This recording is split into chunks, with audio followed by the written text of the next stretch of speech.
Наша жизнь похожа на езду на велосипеде, ты не упадешь, пока крутишь педали. Весь прошлый трудный пандемийный год предприятия Татарстана крутили педали, иногда с удвоенной и даже утроенной энергией. Вопреки ситуации на рынках, невзирая на падение выручки и полное отсутствие прибыли. Крутили педали всех своих производств, подразделений и цехов, чтобы работать. Просто работать было равно жить. Иметь перспективу и будущее. В разгар пандемии в мае 2020-го заводчанам это было понятно как никому. Зарядиться их уверенностью, а заодно и поздравить с профессиональным праздником Днем химика на предприятие приехал президент Татарстана Рустам Минниханов. Тогда же генеральный директор Казаньоргсинтеза Фарид Минигулов рассказал о перспективных планах предприятия.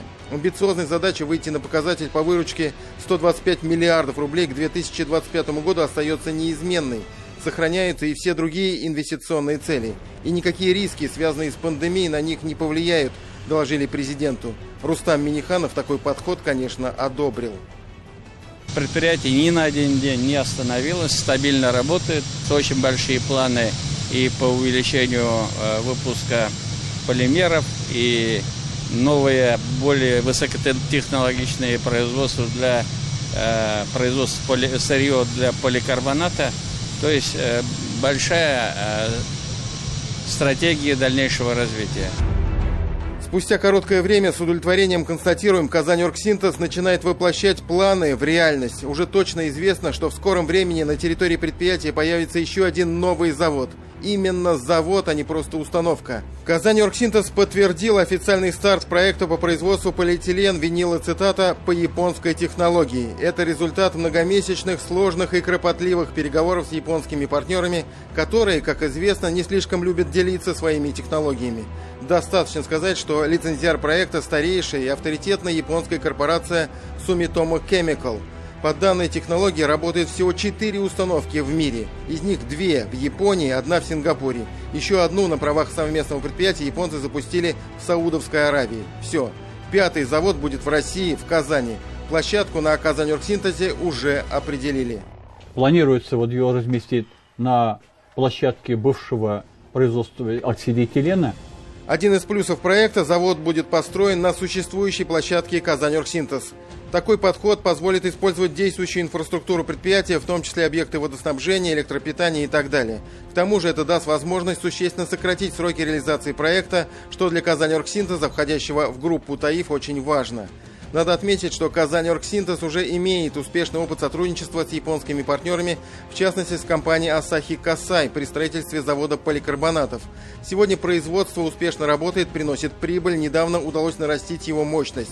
Что касается полиэтилен-винилацетата или ЭВА-полимеров, в России этот продукт известен под торговой маркой «Севилен». Единственный производитель в стране – Казаньоргсинтез. Сейчас мощности позволяют выпускать 12-13 тысяч тонн в год. Это примерно 20% рынка, остальное закрывают зарубежные поставщики. С пуском нового завода мощностью 100 тысяч тонн в год появится возможность не только заместить старую установку, морально и физически устаревшую, но и существенно укрепить позиции на рынке, потеснив зарубежных конкурентов, а также направить часть продукции на экспорт. Севилен, международное название ЭВА-полимер, продукт крайне востребованный, высокомаржинальный. Внешне он похож на полиэтилен, но по своим свойствам превосходит его. В отличие от обычных марок полиэтилена, Севилен характеризуется высокой эластичностью и очень хорошей прозрачностью, и хорошей адгезией к металлам. Вот эти особенности физико-химических свойств и определяют основные эксклюзивные направления применения ЭВА-полимеров Севилена в промышленности и на практике. У этого продукта самый широкий спектр применения от сельского хозяйства до медицины. Из него получаются отличные сапоги с амортизирующими свойствами или автоковрики.